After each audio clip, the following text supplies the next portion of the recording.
KPBS On Demand is supported by UC San Diego's Art Power, presenting cellist Joshua Roman, performing from his album Immunity, alongside music by J.S. Bach and more, Sunday, June 22nd at UC San Diego's Epstein Family Amphitheater. Reserve your tickets at artpower.ucsd.edu. Good morning, I'm Annika Colbert. It's Friday, December 10th. Chula Vista adding a real-time operations center to its surveillance system. More on that next, but first, let's do the headlines.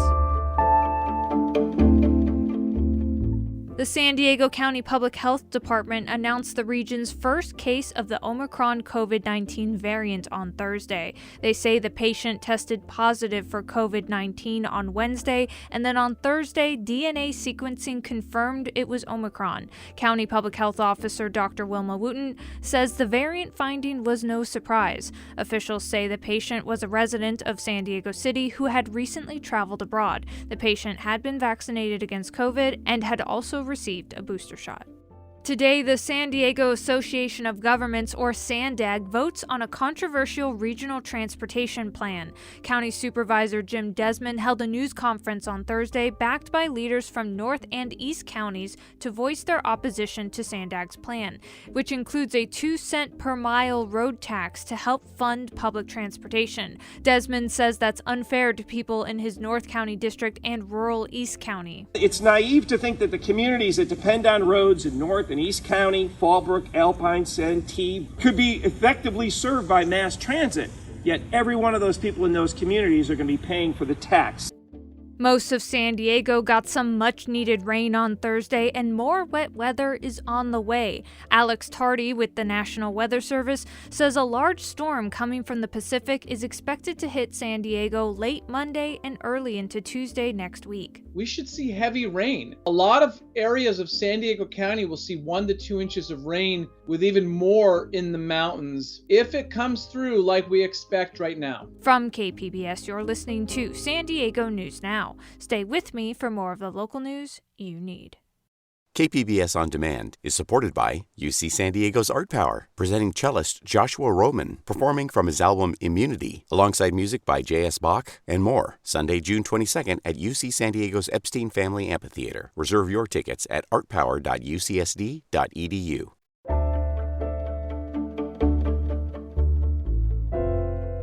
Chula Vista is one of the most surveilled cities in the country, according to privacy advocates. Federal and local officials have deployed high-end technology to police the border community, and now the city is adding a real-time operations center.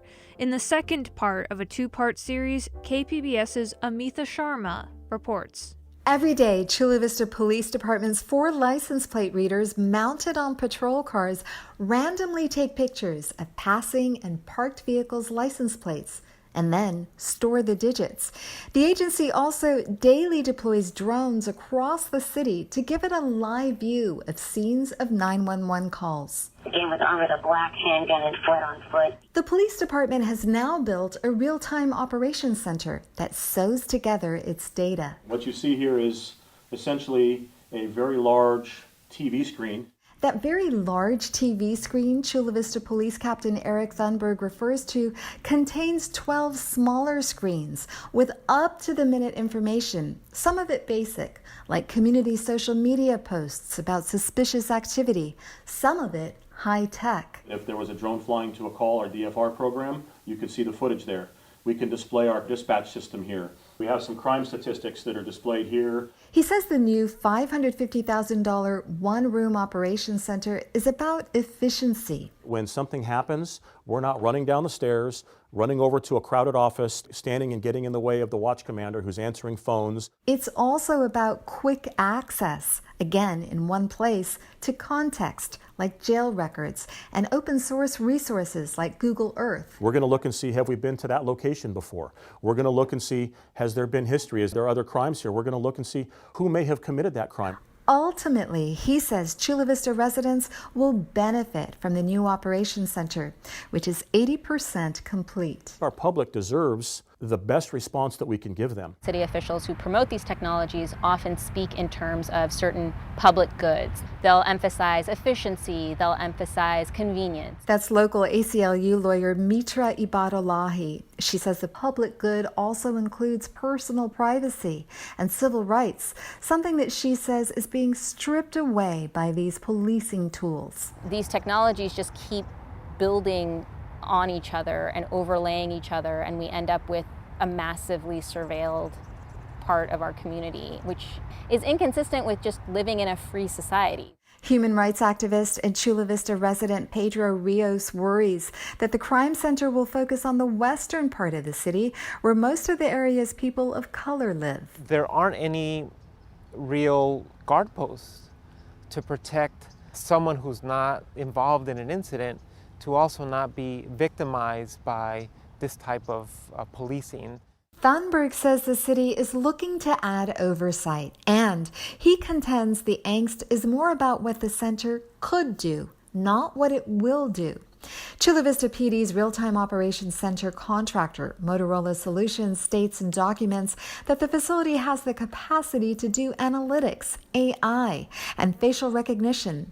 Thunberg says those features won't be activated. We have no interest in that. But the department's own 5-year strategic plan envisions using predictive policing, which looks at analytics to figure out who might commit crimes. If we down the road have it, it will be because we've vetted it, we've taken it to the community. I asked Thunberg whether, as a private citizen, he had concerns about new surveillance tools.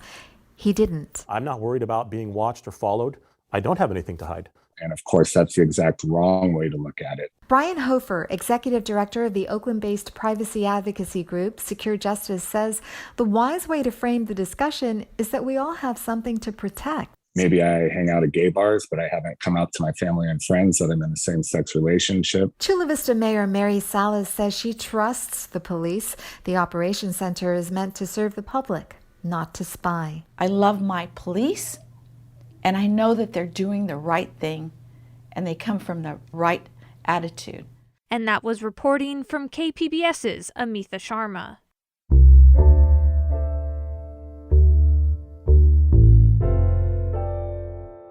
Earlier this year, the Conrad Prebys Foundation sold more than 5,000 of its mostly affordable housing units to the Wall Street investment firm Blackstone. Recently, some of those tenants marched and occupied the foundation's offices for nearly 2 hours to call for greater tenant protections. KPBS race and equity reporter Christina Kim was on the scene. They specifically want Blackstone to agree to stop raising rents during California's state of emergency, which has been extended to March 2022. After that, they want Blackstone to only raise rents by less than 3%, and they want a clear communication system with their landlords. Kathleen is a Blackstone tenant in La Mesa. She says that her rent has gone up even though the building itself is not well maintained, with paint chipping off the walls and broken railings. The issues are not being taken care of. And the home that was once beautiful that we were living in now is embarrassing somewhat to bring family and friends. The Conrad Prebys Foundation officially sold its housing portfolio to Blackstone for over $1 billion in late August. The president of its board told KPBS they encouraged the tenants to reach out directly to the current owner.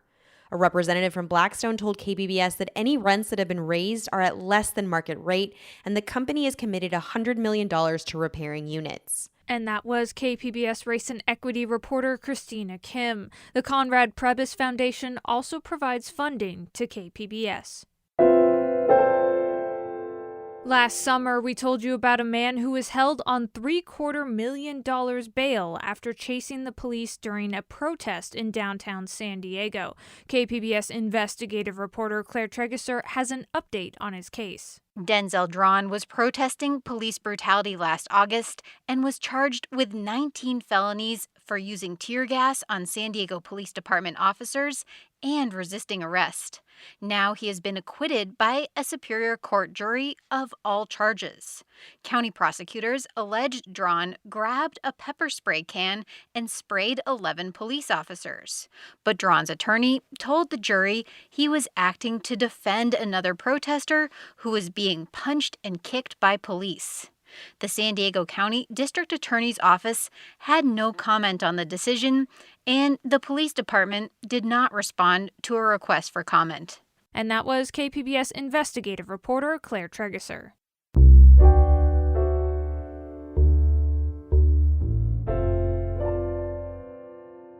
The FDA has expanded its emergency use authorization for Pfizer's COVID booster shots for 16 and 17-year-olds. KPBS's Melissa May has more on how this affects the San Diego School District's vaccine mandate. As of right now, January 24th, 2022, is the deadline for students in the San Diego Unified School District to be fully vaccinated if they want to continue in-person learning. Dr. Howard Terrace is the district physician, and while he says the FDA approval for boosters for 16 and 17-year-olds is a message that everyone should get a booster, an eligible student is not required to get one. It is not part of the district's vaccine mandate to get a booster. It is not going to be considered you're only fully immunized unless you have the booster, the third shot. Terrace thinks that the CDC could sign off on the booster in the next few days. And that was KPBS's Melissa May. Attempts to have state and local officials removed from office are on the rise. Cap Radio's Nicole Nixon has more on what's at the center of many recent recall petitions. It's not just Governor Gavin Newsom. Voters across California and the country are targeting their city, county, and school board officials for recall. Jeff Pillay with the election tracking website Ballotpedia says 120 local officials in California have been the subject of a recall this year. That's nearly twice the average over the past decade. He says COVID-19 rules have played a major role in the uptick. So things like closing of schools or mask requirements or vaccine requirements. But the recall fever doesn't always pan out. According to Ballotpedia, only 9% of this year's local recall attempts in California have qualified, though a third are still in a signature gathering or review phase. After the unsuccessful attempt to remove Newsom, the legislature is reviewing the rules governing state and local recalls. Lawmakers will likely introduce a bill with proposed changes next year, though any major tweaks would require voter approval. And that was Cap Radio's Nicole Nixon. Here in San Diego, some residents have filed an intent to recall Democratic County Supervisor Tara Lawson-Remer. They need to gather signatures from at least 10% of the district's registered voters to qualify for the ballot. Coming up, California's solar marketplace might be getting a major overhaul soon, and that could change the financial dynamics of the clean energy industry. People will still save money. They'll just save less. That story next, just after the break.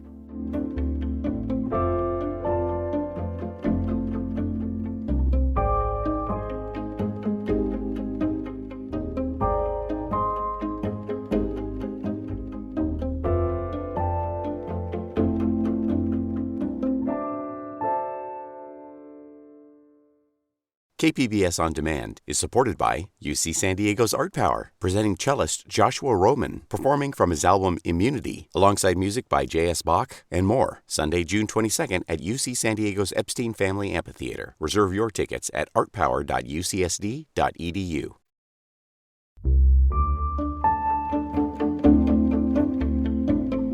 California has one of the biggest solar marketplaces in the nation, and California regulators could dramatically change that marketplace next year. KPBS environment reporter Eric Anderson has more. Ricardo Castillo pushes open the door to a long, narrow front yard. City Heights Courtyard Cottage. Come on. Castillo bought this house in the late 1990s when he was still in the Navy. The 61-year-old remembers how cheap electricity used to be. Bills were about $18 a month, $22 a month at the highest. His electric bill climbed over the years, topping out at about $280 a month. That's why he added solar energy and a new air conditioning unit. Putting this thing is so quiet, uses about that much energy. That much. Why? Because those beautiful gaseous balls hanging up there in the sky.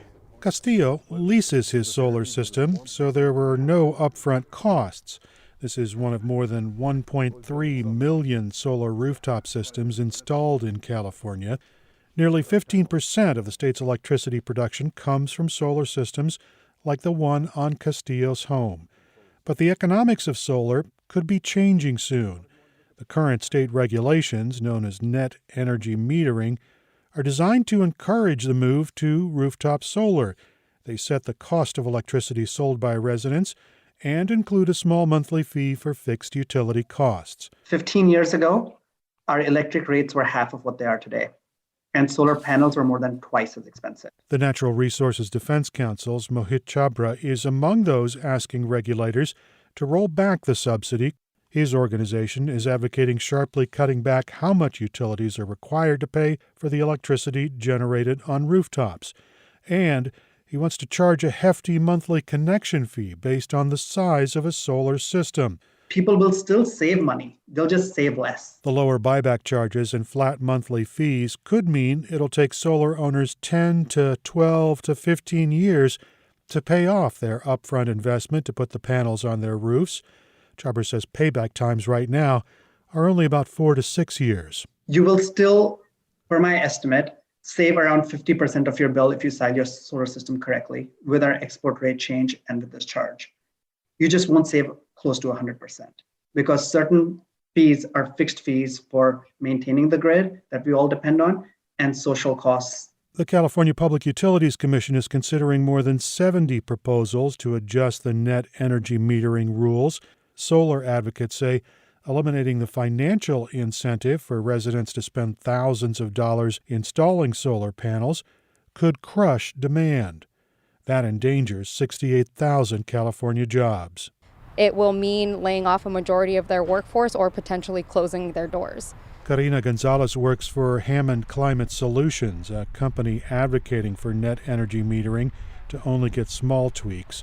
She says rooftop solar needs to be encouraged because it's critical to help meet the state's clean air goals. Less rooftop solar means that we're using more dirty energy, worsening the climate crisis, contributing to climate racism that's in Kern County and where there's fracking in people's backyards. And we just think at a time when there's a climate emergency, we can't afford to be taking away clean energy solutions from families. California's investor-owned utilities filed their proposed revisions more than a year ago, but San Diego Gas and Electric steers requests for interviews to surrogates like the Natural Resources Defense Council or the Utility Reform Network.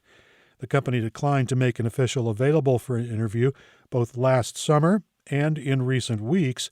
An email statement says the utility is engaged in the formal process, quote, "We are eager to see a resolution that allows the solar industry to continue to thrive and addresses existing inequities," end quote. The California Public Utilities Commission is expected to unveil their plans to adjust net energy metering soon. That preliminary proposal would be vetted and then voted on by the commissioners early next year. And that was KPBS environment reporter Eric Anderson. And that's it for the podcast today. Be sure to catch KPBS Midday Edition at noon on KPBS Radio, or check out the Midday Edition podcast. You can also watch KPBS Evening Edition at 5 o'clock on KPBS Television. And as always, you can find more San Diego news online at kpbs.org. I'm Annika Colbert. Thanks for listening, and have a wonderful weekend.